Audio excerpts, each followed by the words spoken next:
This episode is sponsored by BetterHelp.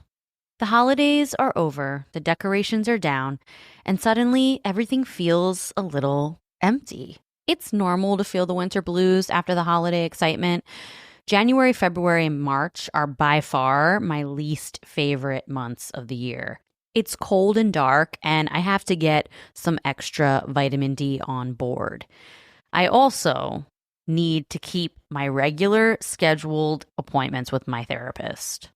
So if you're feeling that post-holiday funk, I definitely suggest you checking out BetterHelp because maybe it's time to talk. You might also be one of those people like me who makes New Year's resolutions and you get super motivated.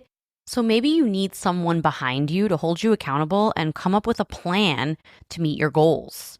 BetterHelp is super convenient, totally online. You have a therapist right at your fingertips whenever you need them. So head over to betterhelp.com/wifeofcrime1 to get 10% off your first month. That's betterhelp.com/wifeofcrime1 for 10% off your first month. This episode is brought to you by Amazon. Sometimes the most painful part of getting sick is the getting better part. Waiting on hold for an appointment, sitting in crowded waiting rooms, standing in line at the pharmacy, that's painful. Amazon One Medical and Amazon Pharmacy remove those painful parts of getting better with things like 24/7 virtual visits and prescriptions delivered to your door. Thanks to Amazon Pharmacy and Amazon One Medical, healthcare just got less painful. This podcast is an unscripted, unedited conversation about true crime. We take the cases very seriously, but I don't take myself seriously at all, and neither should you. Welcome to Wife of Crime. So, Russ, I've actually avoided this subject for a very long time because I know how you think, but I also know that there are a lot of people who think like you that listen to us. When it comes to false confessions, we know you have strong opinions about them, but I challenge you to hear this case with an open mind. This is the murder of Stephanie Crowe.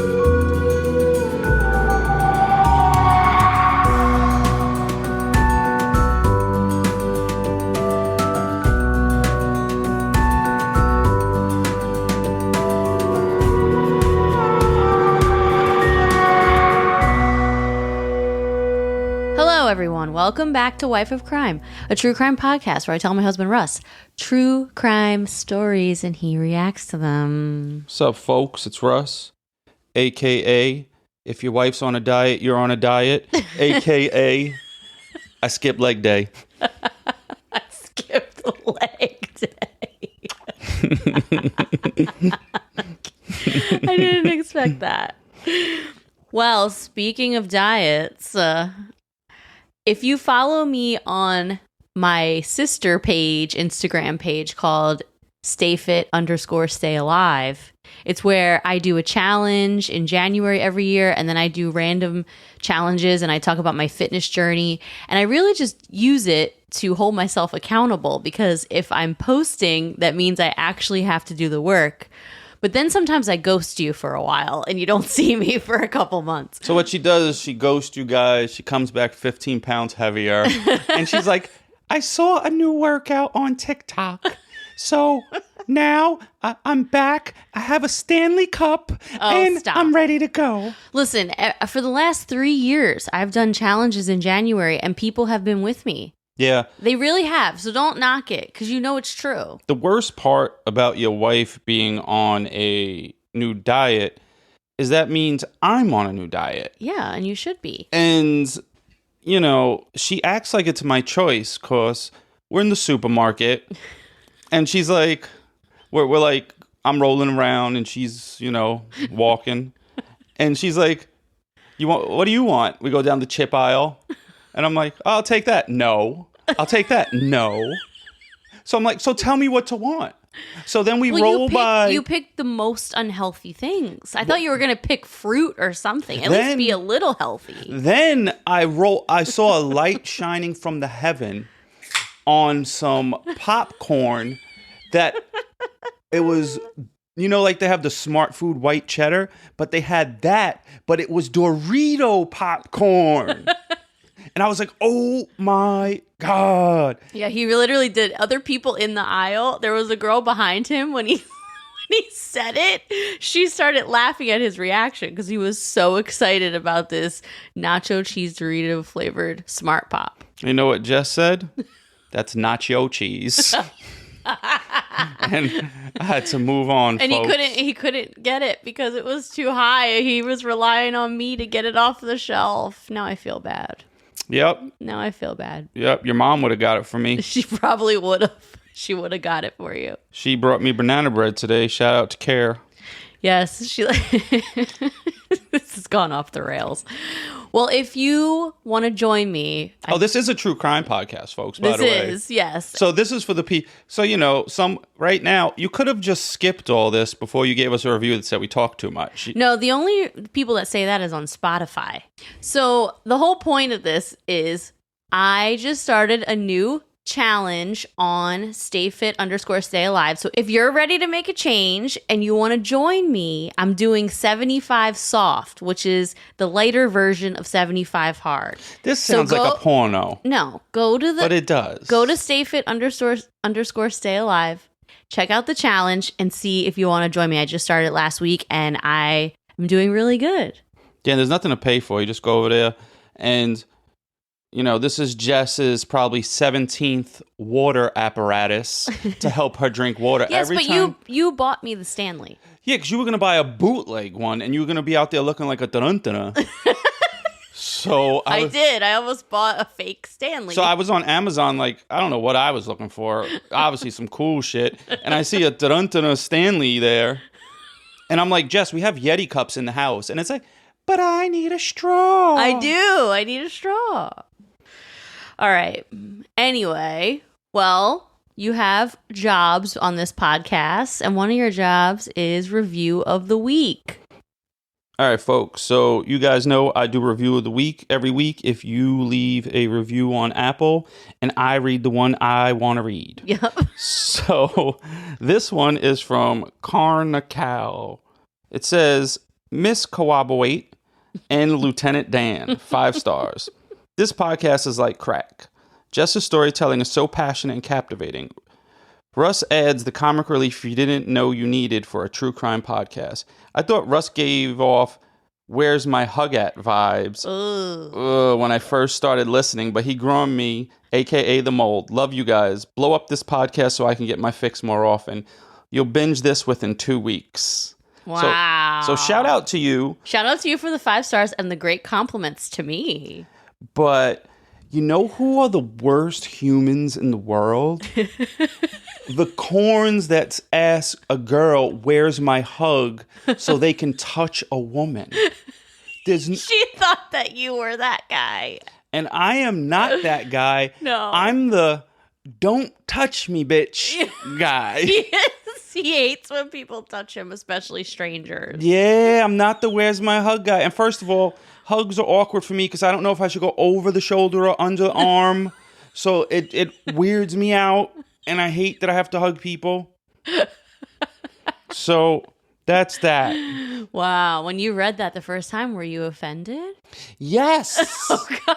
Someone actually offended you? I didn't know that was possible. Because who's more corny than the "where's my hug" guy? If you're a man and you've ever said "where's my hug" to a woman, you are the corn of the earth. The corn of the earth. Okay. Yes, you're like below the corny people. Wow. Don't ever say "where's my hug" unless you're a grandpa and it's your grandkids. Like, hey, come give me a hug. If it's family. But if you're like a dude and there's like a girl in the office and you're like, "Where's my hug?" or like, never say where. If they wanted to hug you, you would have gotten hugged, loser.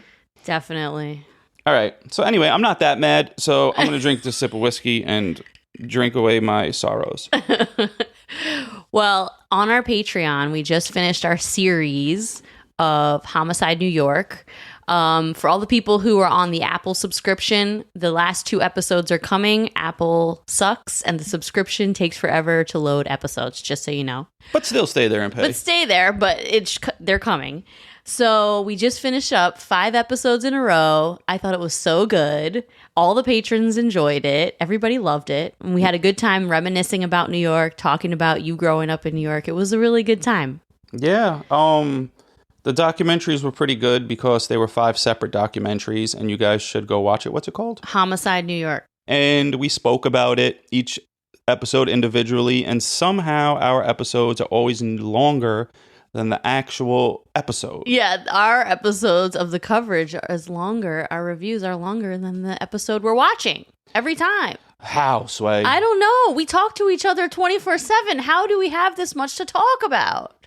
I don't know. It's pretty crazy. So anyway, this week's Patreons that joined are Leah, Ivory, Marky, Keisha, Cassidy, Lauren, Hannah, Robin, Carol, Nikki, Rendy, Mary, Casey, Lori, Corey, Bella, Savannah, Daisy, Lisa, Logan, Miss Lash, Brandy, Kat, Bailey, Morena, Brandy, Iris, Lexi, Jennifer, Aisha, Chris, Angela, Elena, Sadie, Myrna, Alyssa, and Octavia. Wow. Wow.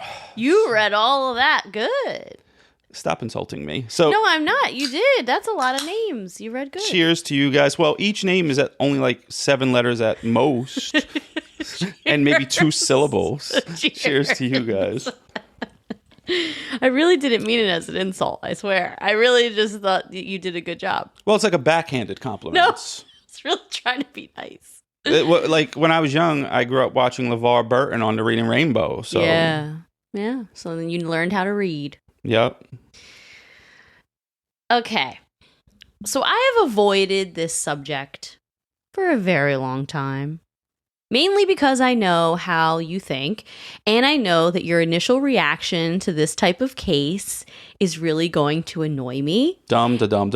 And annoy a lot of our listeners. Yep, I know what the subject is. But we have a lot of listeners who, surprisingly, think like you. A lot of people say in messages and reviews, quote, Russ says what I'm thinking, but I'm too afraid to say. So there are listeners that agree with Jess, and then there are listeners that are right. So even though I know I'm in for a debate and some serious frustration throughout this conversation, and I know you're going to annoy some of our listeners, I decided to cover this case anyway. For 2 reasons. 1, I hope you learned something. And 2, it's important to show people you can disagree and still love someone, even if their opinion drives you nuts. Imagine just talking to someone that validates whatever you're thinking already. That's the equivalent of watching like Fox or CNN. Like you're just going to hear what you want to hear anyway. It's like confirmation bias. Yeah. You're never challenged. So like how corny is that? Like, oh, someone says something I don't like. I hate them now, or I don't agree with. Yeah. Like you could have stupid. a different opinion. Yeah, we will. And I know we will throughout this episode. But I'm really curious, once you hear this full story, once you listen to audio clips that I'm going to play, I'm really curious at the end if you're going to maintain the same opinion. Okay? Oh, I know. I will. When it comes to false confessions, there are many misconceptions. Many people like you think someone would have to be stupid to confess to a crime they didn't commit. Or, I would never, ever confess to a crime I didn't commit. But I'm going to challenge you to hear this story with an open mind. Pay close attention to the tactics used by police to get confessions and how they may not always be the best approach. According to the Innocence Project, there have been about 380 people exonerated based off of DNA evidence. And of those people, 1/3 of them were convicted based off of a false confession. 1/3! The tactics used by police to obtain a confession, especially with children, teens, and people with cognitive disabilities, is absolutely unethical in my opinion. And this story, the murder of Stephanie Crowe, is a prime example of how a vulnerable person can fall prey to the lies and manipulation police are legally allowed to engage in during an interrogation. Are you ready? Yep. Here we go. Stephanie Crowe was a fun-loving 12-year-old who lived in Escondido, California, with her dad, mom, brother, and sister. She was active in her church and community. She had lots of friends. She was a typical 90s preteen. She loved the Spice Girls. And her favorite movie was Titanic. Never watched it. Yeah, he's never watched it, folks. And he won't. He'll never watch it because I want him to. I know the ending. Why would I watch a movie? I know the ending. The ship sinks, folks. Sorry, spoiler alert for the rest of the people that haven't watched it. Stephanie was a good girl who volunteered at her local library. On the evening of January 20th, 1998, she watched the show Home Improvement with her family. Oh? And then kissed her mom and grandma, who was visiting from out of town, goodnight, and went to her room to get ready for bed and go to sleep. Around 6:30 a.m. the next morning, Stephanie's grandmother heard her alarm going off. She quickly realized that Stephanie wasn't turning it off, so she went to make sure she was awake for school. As she walked up to Stephanie's bedroom door, she found it open, and Stephanie was lying on the ground, covered in blood. In her own house? In her own bedroom. Wow. Her grandmother couldn't comprehend what she was seeing. She thought Stephanie was actually covered in like mud because the blood was dark. It might have been dry by then? Some of it had started to dry. Her grandmother started yelling and ran to get her dad. The parents immediately called 911, and police and paramedics arrived within minutes. Stephanie was cold to the touch, and it was determined that she had been dead for many hours. She had been stabbed between 8 and 9 times. It is believed that Stephanie was in her bed when she was stabbed, and after the stabbing, she actually got out of bed trying to crawl towards the door to get help. Bloody fingerprints were found at the bottom of the door when police examined it. Police immediately searched the home and questioned the family. There were no signs of forced entry. However, a sliding glass door that was inside her parents' bedroom had been left unlocked. It was also discovered that the window in Stephanie's room was unlocked, but there were no signs that anyone had been in and out of the window because there was dust and grime on the window that was undisturbed. So if you're going to crawl through a window, you're going to mess up the dust and stuff around the sill. Police did not find any suspicious fingerprints or DNA in the home. They also did not find any bloody clothing from another family member or knives that were consistent with her wounds. Stephanie's autopsy revealed that she was stabbed with a knife that had a 5 to 6 inch blade. The autopsy also showed that she was killed between 10 and 11 p.m. the night of January 20th. I'm curious what time she went to bed. Like, was she up? Well, she watched Home Improvement. That's the And that was probably on around 7 or 8. Yeah, it's like the primetime show. Yeah. All of Stephanie's family members who had been in the home were questioned extensively by police. They confiscated their clothing and examined their bodies for any other cuts and injuries.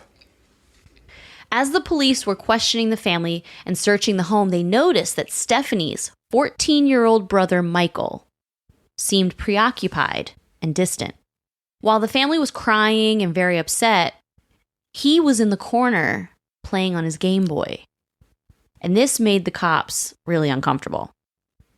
This quickly made them suspicious of him. Why wasn't he upset? Is what they thought. Yeah. The parents and grandmother were put in a hotel, and Stephanie's siblings were taken to a shelter for children. They were taken from their parents. What? Yes. How does that make sense? They were not allowed to see their parents for 2 days. During the 2 days, the children were in a shelter.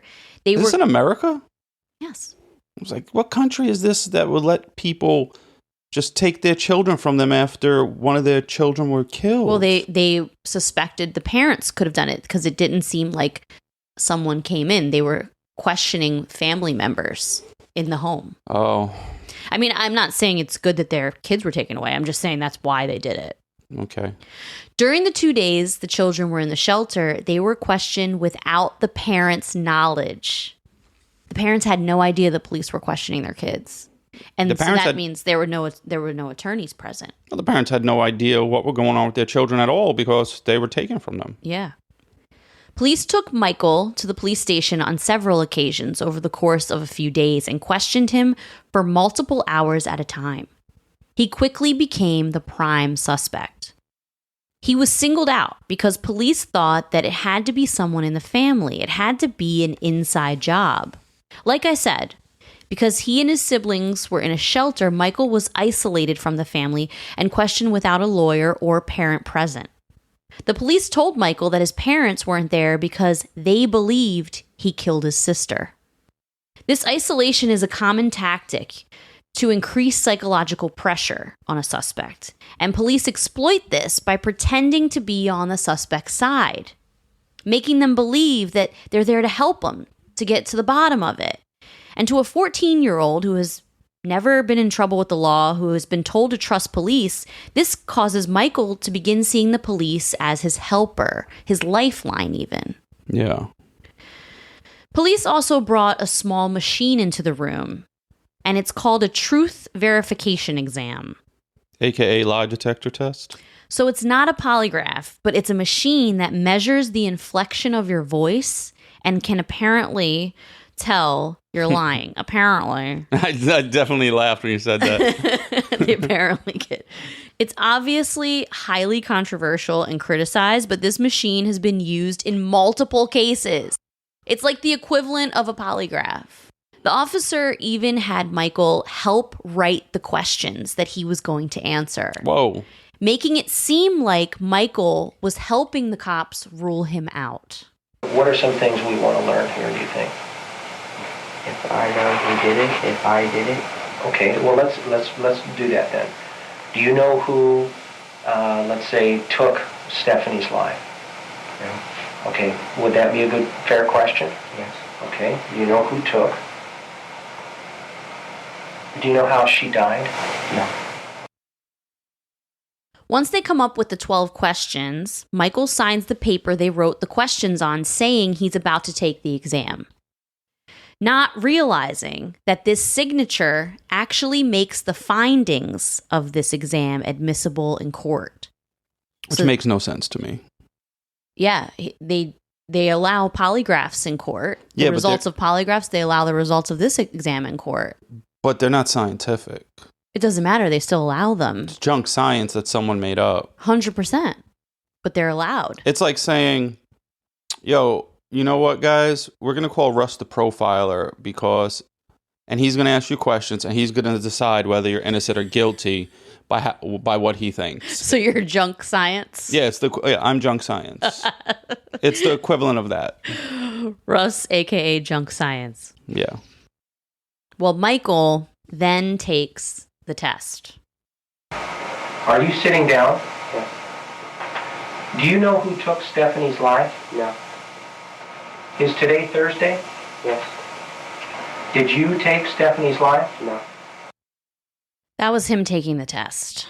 He sounds pretty sure of his answers, in my opinion. He's saying yes, no, yes, no, right? They all sound pretty the same. Yep. Well, after 12 questions are done, the detective asked Michael how he feels about taking the test, what he felt like while he was taking it. What did you think? What were your thoughts through the whole thing? I don't know. Nervous. Nervous? Okay, let's go over that. What were you nervous about? I don't know, that it might be wrong. Okay, in what way? And it might say I did kill Stephanie. Okay, and why would it say that? I don't know, because everyone's already treating me like that. Well, and I can understand your feelings there, okay? I mean, you're 14 and you've been through a lot, okay? But this instrument doesn't know you, does it? No. Science is in our favor. Okay, technology's on our side. Okay? I mean, can you understand that? So it's interesting, he says, everyone's already treating me like I did it. So he's afraid that this test they just put him through is going to show the cops that he did it. And the cop was like, why would you think that? And he said, because everyone's already treating me like I did it. So he ain't dumb. He ain't dumb, but I don't know. What do you think so far about this interrogation? Meanwhile, remember, there have been 2 other interrogations prior to this for multiple hours at a time. This is his 3rd time being interrogated. Well, I would have felt like him, Mm-hmm. you know, in the situation. Like, I would have been like, yeah, I'll take the test because I didn't do it. And obviously, when you're young, you would think they're not going to give you a test that is fake. Yeah. But obviously, it's fake if you're going by the tone of my voice. Yeah. I mean, he's a kid. He doesn't know. So, and then he was interrogated a few other times. So it seems like they're just going to keep asking him until they get the answer they want. Kind of like when a wife asks you to do something and you don't really want to do it, but then they keep asking until you're like, okay. Well. So in this house, there are many false confessions from me. Well, next, the detective tells Michael he's going to step out of the room to, quote, analyze the results. When he comes back, he tells Michael that he failed one of the questions. The question that says, do you know who took Stephanie's life? Maybe there's something we need to understand about Michael and about your sister that we didn't understand, and maybe somebody could have helped. It's okay. It's okay to feel the way you feel. I really, Okay, but I don't know. Okay. I don't know why I'd say that. I swear to God, I don't know. I'm looking at you right now, okay? And inside you're about ready to burst. We can't bring her back. She's gone. Okay? You're fighting it. You're I don't know what to do anymore. I understand. Now I'm being told that I'm lying. I'm not saying, Michael, I'm not saying that. Have you heard me say that? He said at the end, I'm being told I'm lying, but I'm not. And it was hard to hear. Yes. You know what these recordings remind me of? What? When we first started our podcast, the sound quality. Well, this is old. This happened in 1998. We've been doing this since like 1998. So he's clearly getting upset because they're all blaming him and he doesn't know what to do. He's been interrogated now for multiple hours. They keep pushing him, pressuring him. And he's getting backed into a corner psychologically and he doesn't know a way out because they just want him to say what they want to hear, essentially. I wonder if they really think he did it or they just want a confession. They 100% think he did it, but I think it's only based, they don't have any physical evidence against him. It's based on the fact that he was not crying and upset. He was distancing himself from the family and he was sitting alone with his Game Boy. And that's really what triggered them against Michael. Is he autistic or something? No, he's just a regular 14-year-old boy. You know, autistic people could be emotionally distant. No, he's just a regular 14-year-old boy. Damn, so he wasn't crying? You said literally on an episode the other day, we were on our Patreon episode, you said someone died very dearly to you and you didn't cry. That's true. So you should understand what he was going through. Yeah, but this one's extra tragic. Like somebody's been stabbed in your house multiple times. There's blood all over the place. Mine was like someone died in a hospital and they told me. I understand. This is so much more traumatic because this was a young person that was supposed to live a really long time, and mine was an old person. And it was his sister, and it was I get his sister. it. But we always say you can't tell people how to grieve or how to act. Maybe he was in shock. Like, you don't know. Maybe he's what are those people that don't have no feelings? A psychopath? Maybe, but there's another one. A narcissist, maybe? A narcissist. Yeah, maybe he's like one of those, but he didn't do it. Like, he's not a bad person, but maybe he's just one of those. I don't know. Or he's 14 and just couldn't understand the gravity of the situation. Man, I'm still the same person from when I was 14. I bet you are. You married it. Throughout the entire interrogation, police used the interrogation technique called the Reed method. This method is known for creating a high-pressure environment for the person being questioned. It was developed by John E. Reed and Associates in the mid-20th century. This technique is designed to get suspects to confess through a structured 9-step process. Okay, cops are trained in these 9 steps. While it's known for its effectiveness in getting confessions, it also has been widely criticized for sometimes leading to false confessions. So I'm going to go through the steps and kind of give you an example of it so you can kind of understand the framework of this technique, because it's used all the time. Still today, it's used all the time. And this was from like the 1950s. They didn't even find nothing new since then. Yeah, like they still use the Reed technique all the time. The first step is direct positive confrontation. The interrogator starts by telling the suspect that they believe the suspect is guilty. For example, we have evidence that you were at the scene of the crime. Okay. Number 2 is theme development. The interrogator creates a story that makes it easier for the suspect to confess. For instance, I know you didn't plan for this to happen. Maybe you just got caught up in the moment. Handling denials is number 3. When the suspect tries to deny their involvement, the interrogator interrupts them. No, I don't think you're being honest with me. Let's get back to what really happened. Overcoming objections. This is number 4. If the suspect raises objections, the interrogator counters them. If the suspect says, I wouldn't do something like that, the interrogator might respond, I know you don't see yourself that way, but sometimes good people make mistakes. Number 5, gaining and retaining suspect's attention. The interrogator keeps the suspect's attention focused and increases the psychological pressure by saying things like, look at me. We need to sort this stuff out right now. Number 6, handling a suspect's passive mood. If the suspect becomes quiet or withdrawn, the interrogator uses empathy to encourage them to talk, saying things like, I can see this is really hard for you. Just tell me what happened so we can help you. Number 7, presenting an alternate question. The interrogator offers 2 explanations for the crime, one more acceptable than the other. Like, did you plan this or was it a spur of the moment thing? This makes it easier for the suspect to choose. It's like giving them 2 options. Yeah, well, everyone knows that was in school. There's always the option of none of the above, D. None of the above. Yep. Number 8, having the suspect relate various details of the offense. So once the suspect starts to confess, the interrogator asks for details. Well, tell me exactly what happened after you went into the store. Kind of pushing them to create a scene. Number 9, converting the oral confession into a written confession. The final step is to have the suspect write down their confession and sign it. Let's put what you just said into writing. The intense pressure is followed up by the police offering sympathy and understanding. They also offer to help, but only if they sense a confession is coming.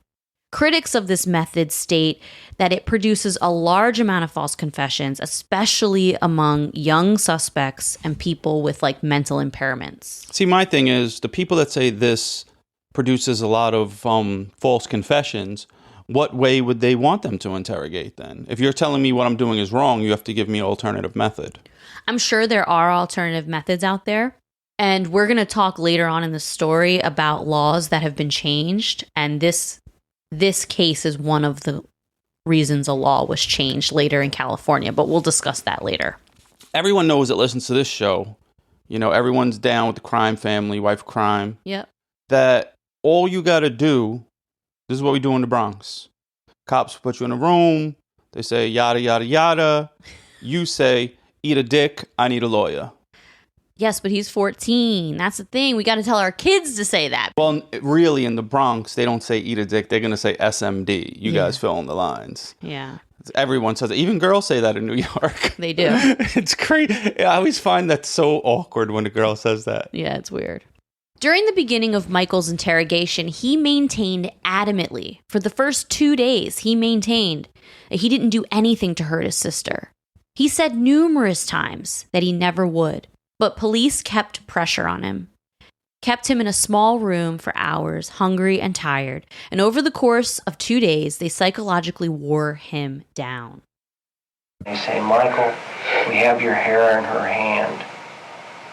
And all of a sudden, you go, now what? I mean, what are you going to do at that point? I mean, at that point, I would have to completely blank out and get it without knowing it. Because I don't know. Okay. Hypothetically. Could that have happened? No, not that I know of. Not that you know of. Like I said, I would have to be completely unaware of it. Okay.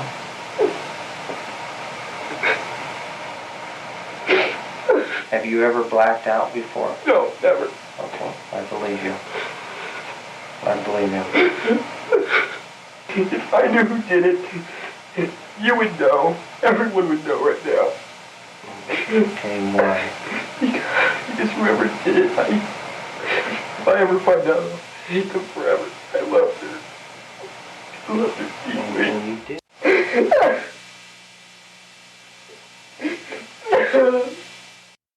It's hard to hear because he's so distraught, but at the end he said, I didn't. I loved her. I loved her deeply.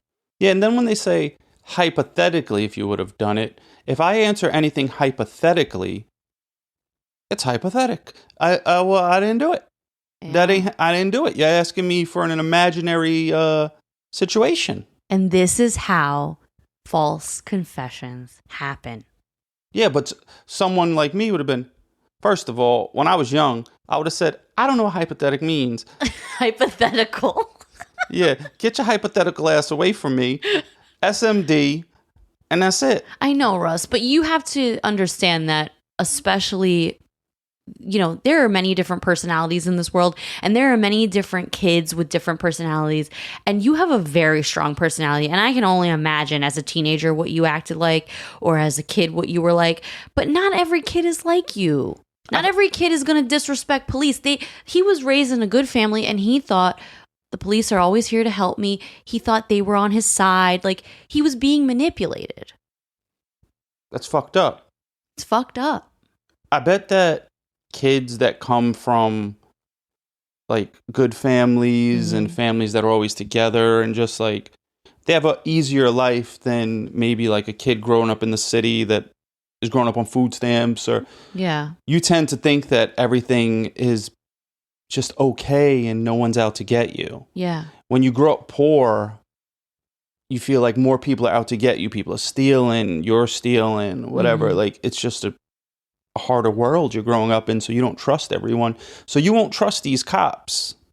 I know, but, that's the thing. Not everybody grows up with those types of hardships. But I also had a couple cool cops when I was a kid. I was in the PAL basketball leagues and stuff like that. So it wasn't all bad, No, definitely not. And there's a lot of good cops out there. I think it's so important to have community policing where like the people know the cops' names in the street, even if they're corny. Yeah. There's a lot of corny cops that just wanted to be cops their whole lives, and they pull their pants up too high, like it's like up to their belly button and shit. There's a lot of those, but there's a lot of like just regular dudes that are doing a job and they'll hoop with you and shit. Yeah. So, it is important to have community but policing. that doesn't really happen anymore, and they need to have community outreach, but not just like one or two people. It's important to have the dudes that are driving around on the street. The patrol cops, yeah.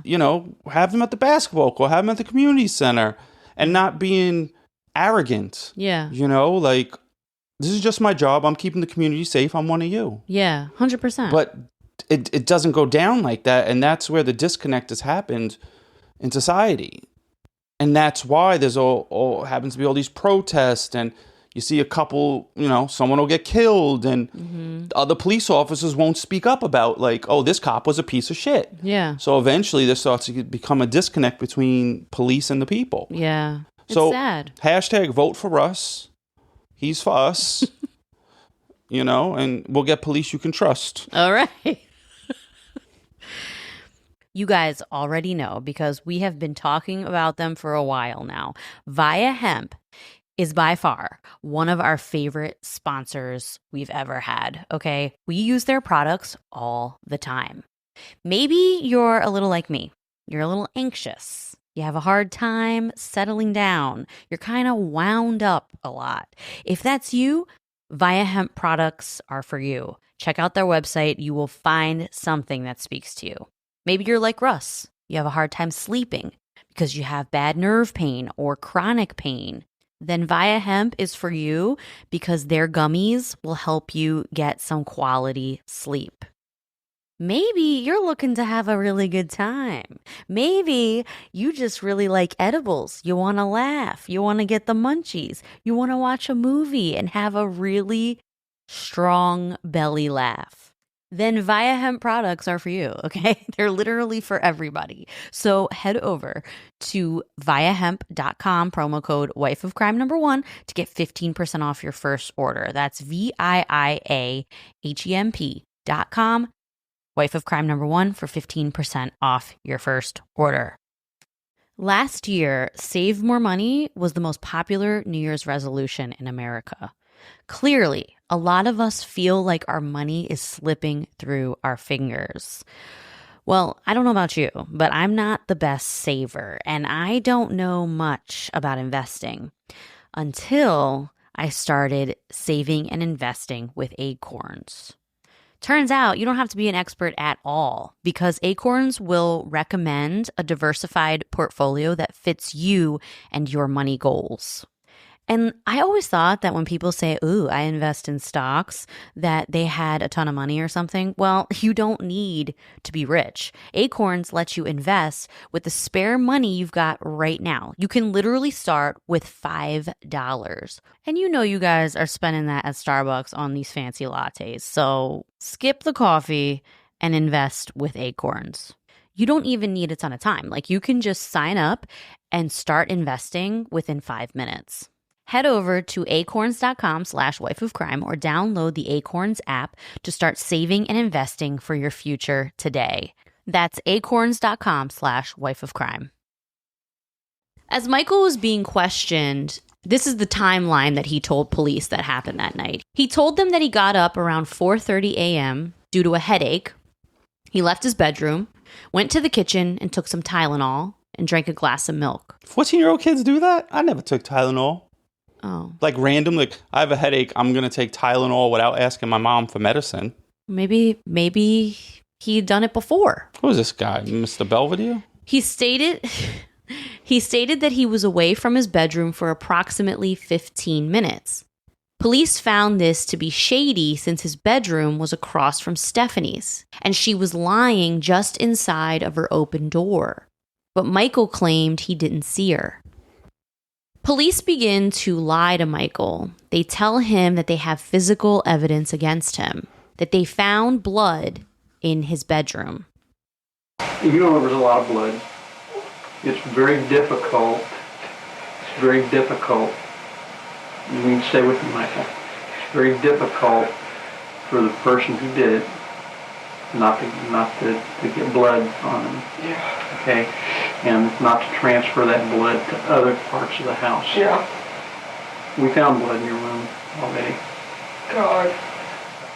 We use processes called. Where'd you find it? Pardon me? Where'd you find the blood? I'm sure you know. What? God, I don't know. I didn't do it. I'll swear to that. Does that mean you can't tell me about the night? What are we talking about? Okay. I don't know what we're talking about. You're 14? Yes. You got your whole life ahead of you, don't you? Yeah. God. Oh, God. God. Why? You tell me. Why are you doing this to me? If I did this, I don't remember it. I don't remember a thing. And you know what? That's possible. You're 14 years old. Nobody's going to hold you to the same standards that they would some criminal on the street. Okay? You're going to need some help through this.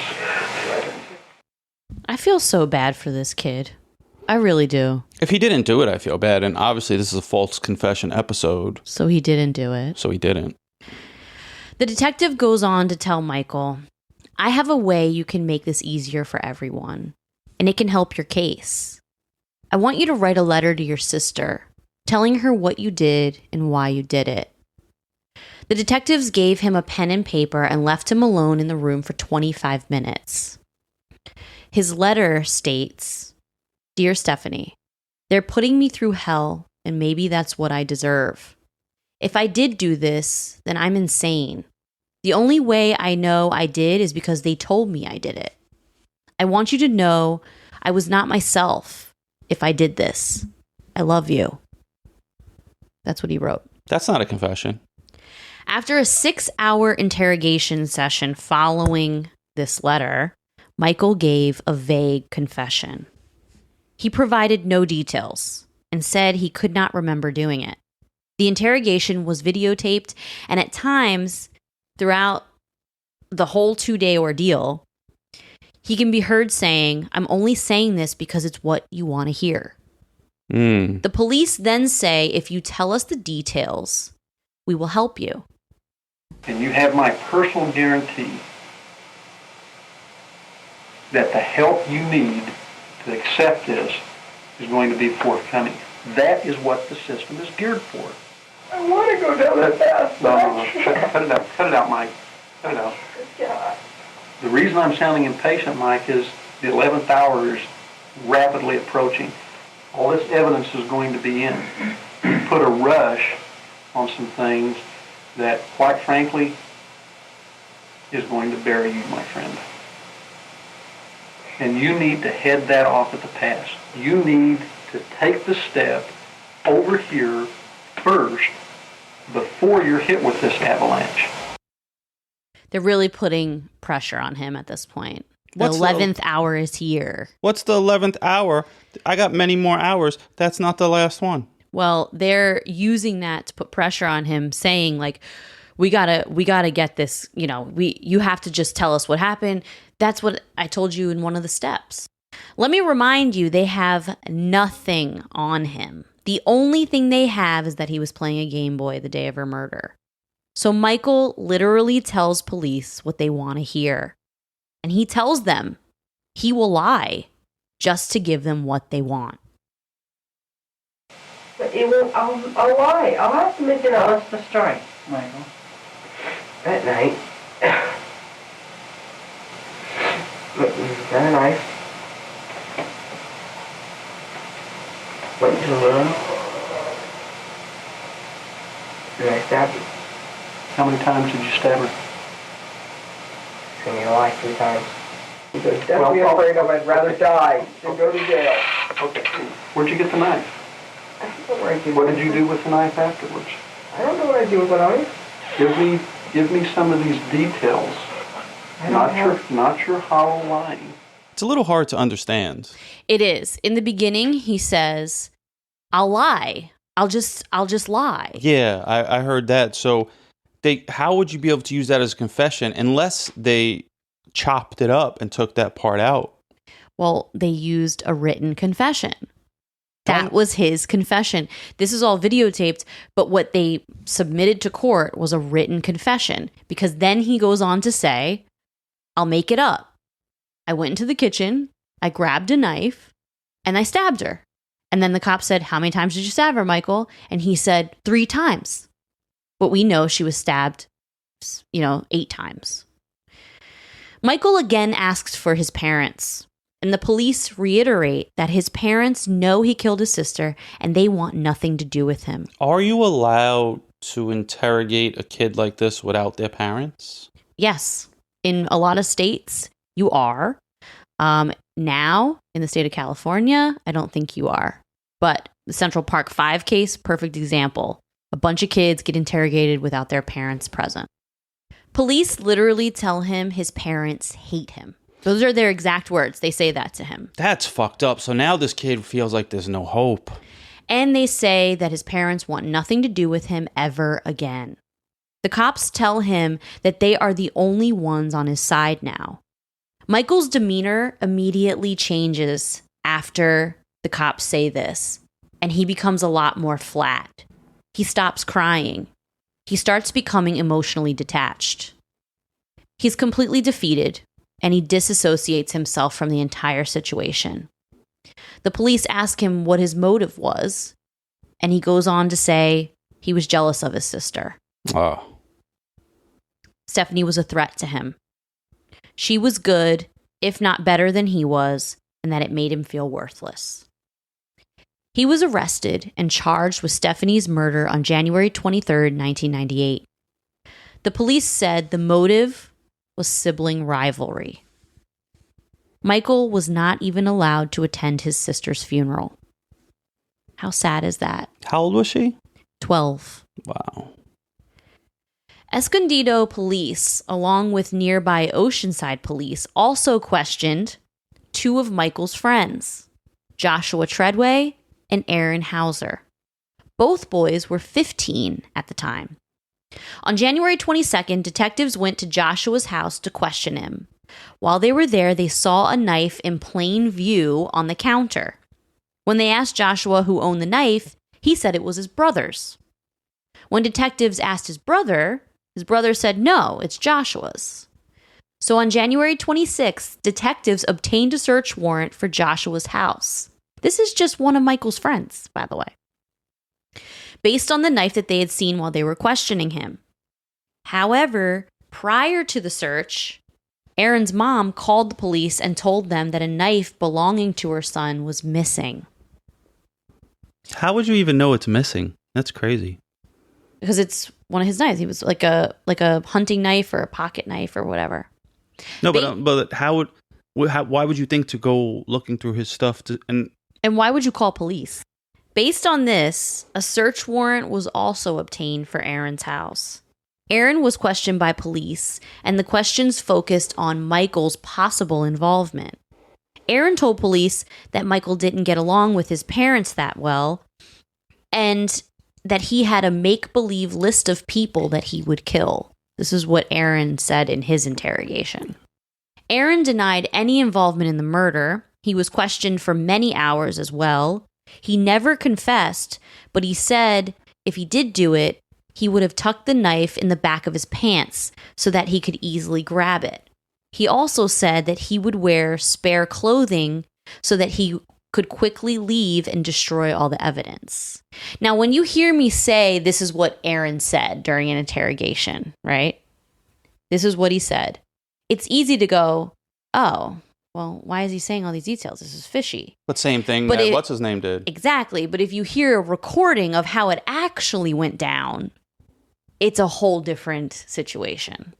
Joshua's home and Aaron's home were both searched on January 27th, and police found two knives under Joshua's bed. One was a 5.5-inch blade knife, and the other was a 6-inch blade knife. He was arrested for stealing Aaron's knife after the search. Joshua was read his Miranda rights, and then he admitted to taking the knife but denied any involvement in the murder. Joshua was taken to the police station and questioned for 11 hours, from 9 p.m. to 8 a.m. The police told him that they thought that one of the knives found in his house was the murder weapon. Joshua eventually told police that Aaron told him it was the knife that was used to kill Stephanie, and police allowed him to go home. Wow. Joshua was questioned again on February 10th for 12 hours this time. Wait a minute. Let me clear up the names, because I'm bad with names. Which one is the brother? What's his name? Michael. Michael. And Joshua is the friend? Yes. Got it. Joshua was questioned again on February 10th for 12 hours this time. He gave a detailed account of events leading up to the murder. He told police he was the lookout and that Aaron and Michael did it because Michael didn't like Stephanie. He said Michael talked about disliking his sister and joked about killing her. Joshua was eventually arrested that night. In late May of that year, a grand jury issued indictments against the boys. The 3 boys were charged with murder and conspiracy to commit murder. And the judge ruled that they should be tried as adults. So they're saying all 3 of them did it? Yes. Now they say all 3 of them were involved in Stephanie's murder. Wow. They were jailed for 6 months, awaiting trial while the prosecutors prepared. While they were waiting for their trials to begin, their parents and lawyers finally got involved. And Michael's parents, and imagine being Stephanie and Michael's parents. Your daughter is murdered, your son is blamed for it, but you believe your son, and now you're just watching your son getting destroyed by the court of public opinion and by these officers, and like your daughter was murdered by somebody. Like, imagine how hard that is for them. You're not even getting time to grieve. You're losing 2 children at the same time almost. So he signed a confession at this point? All 3 of them signed confessions. Well, now we're going to find out who did it. As they were waiting for the trial to begin, now their parents and lawyers are involved, and the 3 boys immediately recanted their statements. Prior to Joshua's trial, he was the first one to be tried, his attorney discovered that DNA evidence, which was 3 spots of Stephanie's blood, had been found on the shirt of a man named Richard Tuitt. That's it. It came out that police had known about this evidence for some time. What? But were so convinced that the boys committed the murder that they brushed the knowledge under the rug. These police should go to jail for the amount of time they're trying to get these boys to go to jail. There has to be a consequence for you knowing who did a crime but trying to put it on another person. I know. That's bullshit. Especially like this, like DNA evidence of some dude. There's no way he would have had her blood on him. You're trying to steal someone's life. Yeah, it's crazy. Fuck those cops. Because of this, all charges against the 3 boys were dropped without prejudice. This means they can never be tried at a later date. So that was 6 months that they spent in jail awaiting murder trials. You know what? If you threaten their pensions, they'll stop doing this shit. So everybody becomes a cop for a pension. Well, I don't know if all cops are union. Are they? I don't think so. I think it's just NYPD. Yeah, but I think there's all retirement plans and shit. Yeah. On the night of January 20th, police received multiple calls that Tuitt was bothering people near Stephanie's home. Witnesses said he appeared drunk or high. He was knocking on doors and windows of different random houses, and it's reported that he was looking for a girl named Tracy. It later came out that Tracy resembled Stephanie. As Tuitt was knocking on doors, witnesses heard him screaming, "I'm going to kill you, you fucking bitch." That's what he was saying while knocking on people's doors. Around 9:28 p.m., Stephanie's next-door neighbor called police to report a homeless dude that had knocked on his door and stated that he was looking for a girl. An officer was dispatched to check it out. The officer drove up to Stephanie's house and wrote the following in his logbook. "There was a motion light above the garage door that turned on when I drove up. The door that was next to the garage was open. I could see inside. There were lights on inside the house. Absolutely nothing unusual at the house. The door closed as I pulled up. I couldn't see who was closing it." He also indicated in his logbook that the homeless man was gone on arrival. Police eventually found Tuitt on January 21st, the day Stephanie's body was discovered, and they questioned him. He was a 28-year-old transient who had been diagnosed with schizophrenia. When his family was asked about him, they stated that they tried so many times to get him help. In fact, they had taken him to the hospital over 30 times. What's a transient? Like a homeless person. Oh. Like a drifter. They didn't consider him a suspect, though, because they thought he was incapable of murder. Despite having a lengthy criminal record that consisted of drug use, burglary, and assault with a deadly weapon, which was a knife. This is crazy. In 2001, the district attorney said the San Diego County Sheriff's Department asked the case to be taken over by the California Department of Justice. In May of 2002, the Attorney General charged Tuitt with Stephanie's murder. The trial began in February of 2004. On the first day of jury selection, Tuitt got free from his handcuffs and walked away from the holding area during a lunch break. He walked out of the courthouse, got on a bus, and left. He was not found until a day later. During the trial, prosecutors linked Tuitt to Stephanie's murder by presenting circumstantial evidence, as well as the shirt that had the 3 spots of blood determined to be Stephanie's on it. But, Russell, we have a twist. Oh, boy. Tuitt's attorney claimed that the blood on his shirt actually came from contamination while in police custody. He believed that the police had placed a tripod in Stephanie's room to set a camera on when they collected evidence. He said the blood from the tripod actually is what got on Tuitt's shirt. Well, because they were stored together. You gotta try. This is like swinging for the fences here. Like, it's ninth inning, I'm down by 100. I'm just swinging as hard as I can. Tuitt's attorney brought attention back to the three boys, and once again the blame was placed on them, using this as reasonable doubt in favor of Tuitt. The jury deliberated for 8 days. Huh? And finally... I thought you were going to say 8 minutes. 8 days. These are idiots. And finally, Russell, on May 26, 2004, they returned with a not guilty verdict. How? For murder. These people are allowed to go back in society? I mean, we can't lock them up, but they can't have any good jobs. They have to do dumb Russ, stuff. But you weren't there. You didn't hear both cases presented to you. And reasonable doubt is a thing. Instead, they found Tuitt guilty of voluntary manslaughter. He was sentenced to 13 years. But that means he did kill her and... Right? Yes, it means that he killed her, but it wasn't premeditated murder. But it doesn't... Who cares if it's premeditated? You still did it. Well, it's a smaller sentence. Who wrote that stupid-ass law? I think they took the fact that he's a schizophrenic into account. Yeah, take it into account that he shouldn't get back out. Well, he was sentenced to 13 years, with another 4 years added for the escape from custody. Unfortunately, the story doesn't end. Tuitt appealed to the California Court of Appeals on the grounds that his Sixth Amendment right was violated because his attorney wasn't given the right to fully cross-examine a prosecution's witness.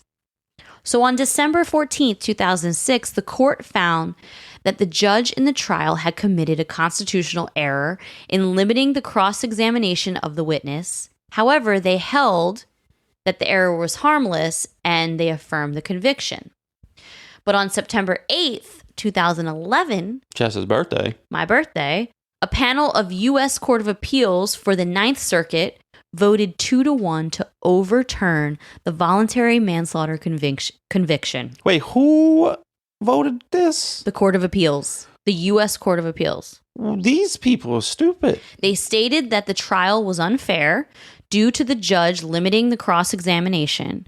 Tuitt was granted a retrial that began on October 24th, 2013. See, the problem with all this to me is there's blood on his shirt from the victim. Case closed. You shouldn't be anywhere near her whatsoever the night she died. Do you think that it's a possibility that the shirt was stored with the tripod that had blood on it and it transferred to the shirt? No. In evidence. You don't think that that's a possibility? I don't know how they handle all the evidence, but unless they're trying to frame him, unless you think the cops are literally like planting blood. No, the cops thought it was the kids. Yeah. So book them, Dano. Tuitt was granted a retrial that began on October 24th, 2013. His defense attorney claimed that he had never been at Stephanie's house and wouldn't have been able to find her bedroom in the dark anyway. He said that none of Tuitt's fingerprints or DNA were found at the scene, which is true. The defense attorney said that Stephanie would have had to have been held down by one person and stabbed by another, thus bringing back the three boys into the narrative. The prosecution claimed that Tuitt was in the area the night of the murder and was obsessed and delusional. He was determined to find Tracy because Tracy had rejected him a few years prior, the one he was looking for. But does she live in that neighborhood? I don't know where she lives. It's just that's who he kept saying he was looking for. Maybe Tracy's in his head. Maybe Tracy's in his head, yeah. And a grown man don't need help to hold down a 12-year-old girl, especially if you stabbed her while she was sleeping. I agree with you. So who's the idiot? Why don't someone just say this in court? Like, listen, you dumbass motherfucker. if she was laying down, you stabbed her while she was sleeping, you don't need help holding someone down. Anyone down if you stab, well, maybe someone, but whatever. You know where I'm going with this. They believe he wandered into Stephanie's home around 10 p.m. through an open door and murdered her. Lock your doors, folks. On December 5th, 2013, the jury returned with a not guilty verdict. This is the second jury to say he was not guilty. They deliberated for a full day. When jurors were interviewed, they said that there was no evidence that Tuitt was ever in the home. They also stated that they believed the blood got on his shirt through contamination.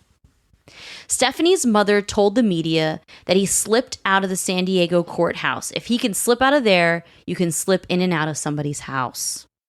The three boys sued the city of Escondido and Oceanside and were awarded multi-million-dollar settlements in 2011.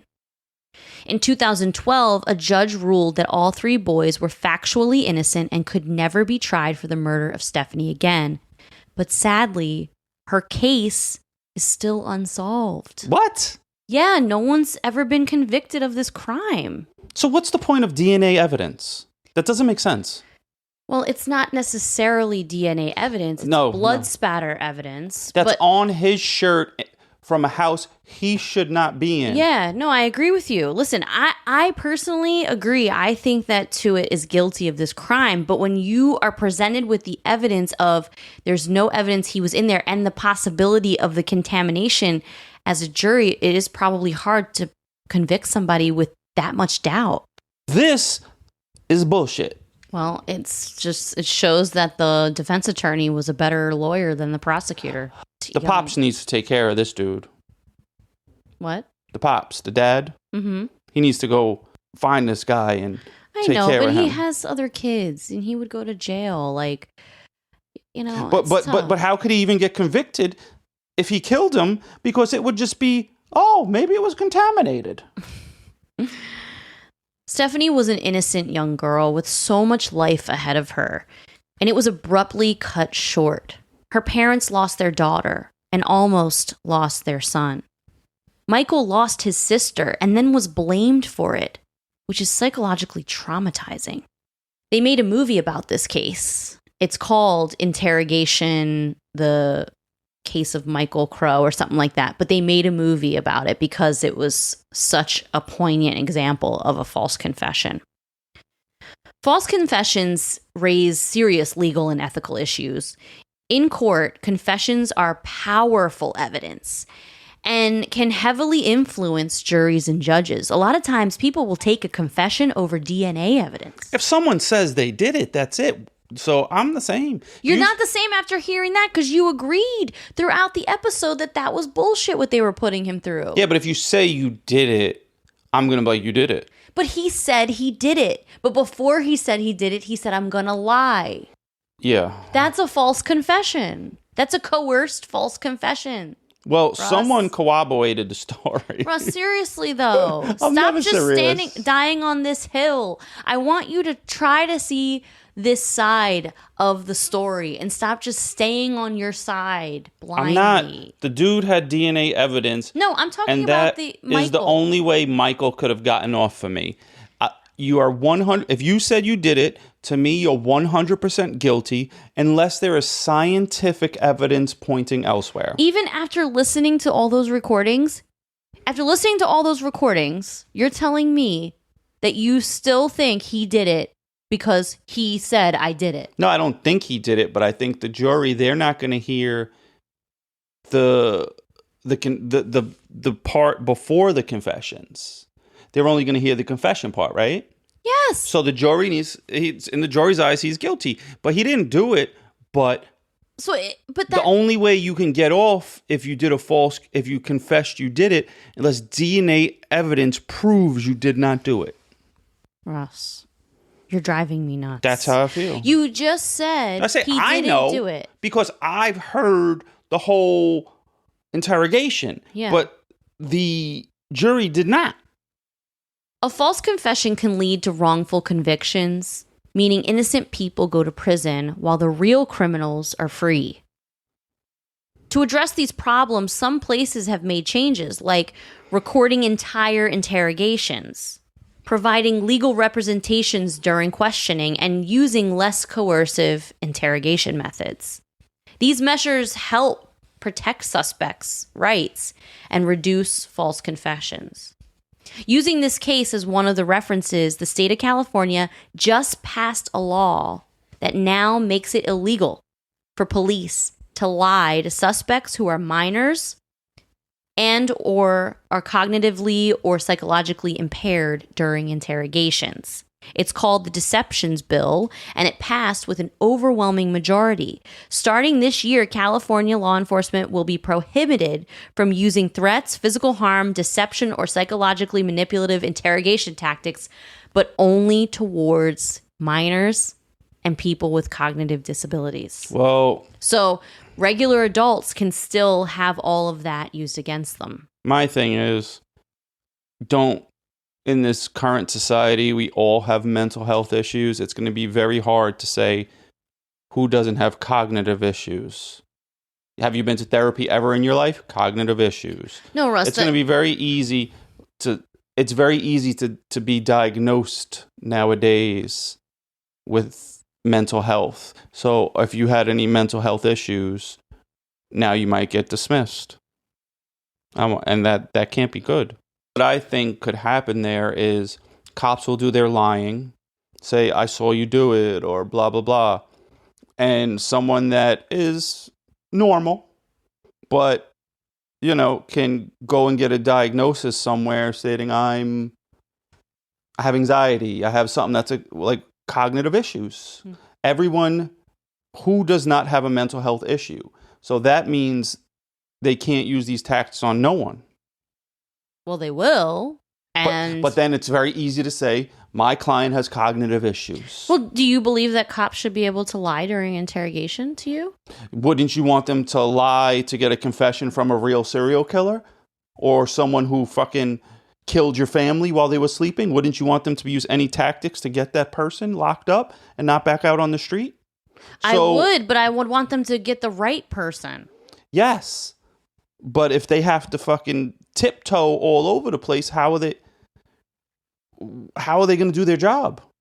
I know. It's because if they go in there and they say, hey, did you do it? Person goes, no. All right, I guess I got to go. You're so extreme. I do understand what you're saying. That's a good point. I do think that's a good point in what you're saying. Like, now you're making me wonder, like, how I feel about this. Now I have to really think. I could say on the minor part, but minors. Adults with cognitive issues, 90% of people go to therapy or something, or... Yeah, but then you see, like, the case of Making a Murderer with that young boy, Brandon, who was, autistic. And How old cops is he? lied to him, and he got put in prison. He's still in prison. Wow, he's still locked up? Yes. He didn't see WrestleMania. Remember Making a Murderer? Yeah. Like, so then you have situations like that break my heart. You have situations like this. Like, there's no right answer. It's so if you hard. take away all the cops' tools, how are they going to be able to... There has to be a better way to perform an interrogation than just lie and be deceptive and coercive. Well, there have to be other methods.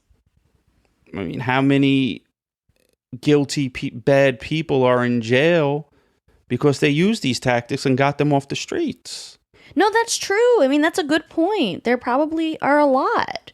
I mean, it did say that the Reed method, which is this technique that was used in this situation and many situations, it does lead to confessions, but it also has a lot of false confessions because of the way it is. So, but I really, up until this point in the conversation, I really was against it at all costs. But you do make a good point. Wow. Can you just say Russia? Right? I wish you would look at false confessions that way, since you just heard a recording of a poor boy being tortured in an interrogation and was almost sent to prison for life for killing a sister that he didn't do.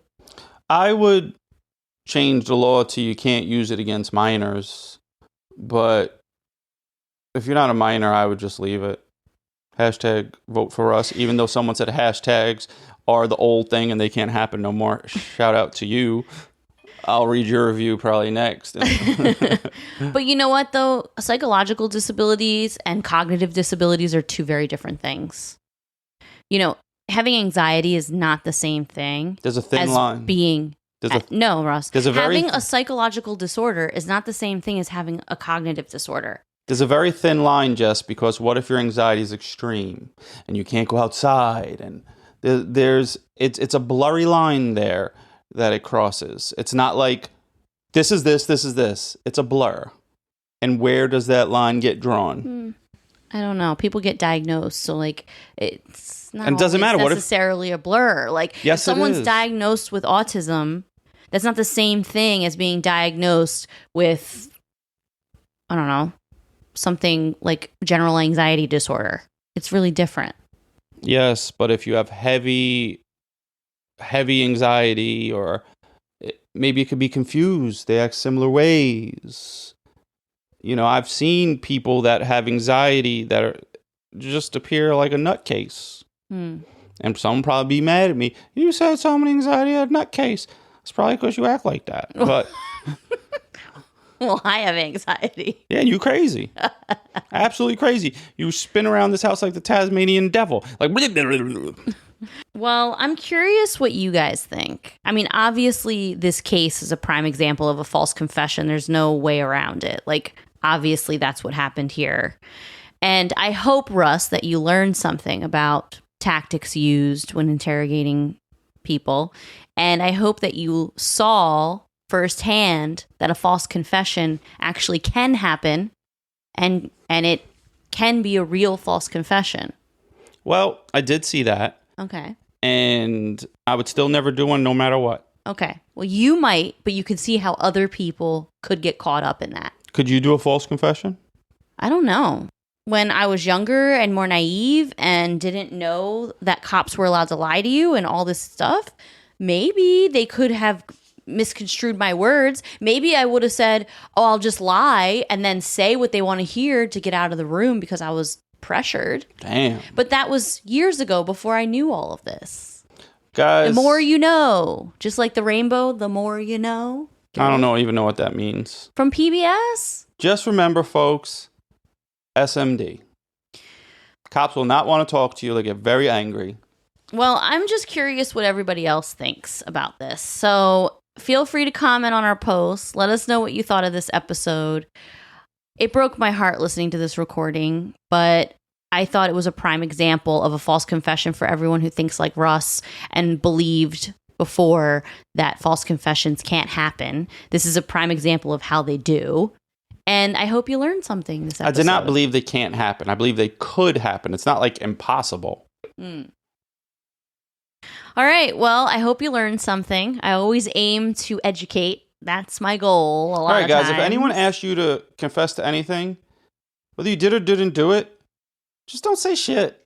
Say, I need a lawyer. That's SMD. it. Say, eat a dick. Russ, the profiler, said eat a dick. All right, everybody. Well, have a wonderful week. Thanks again for tuning back in. We will be back very soon. And go to wifeofcrime.com. We still got that dope-ass merch. I'm still wearing mine all around. We don't got a man's tank top. You know, people think it's funny that I'm like my age. I still roll around in tank tops. Yeah, people do think that's funny. But it gets hot. You girls are out there in spaghetti straps. I could fucking wear a tank top. You can wear a tank top. My traps look nice. Check us out on Instagram at Wife of Crime Pod and Facebook at Wife of Crime Family and Patreon at Wife of Crime Pod. And we will talk to you later. Peace. Bye.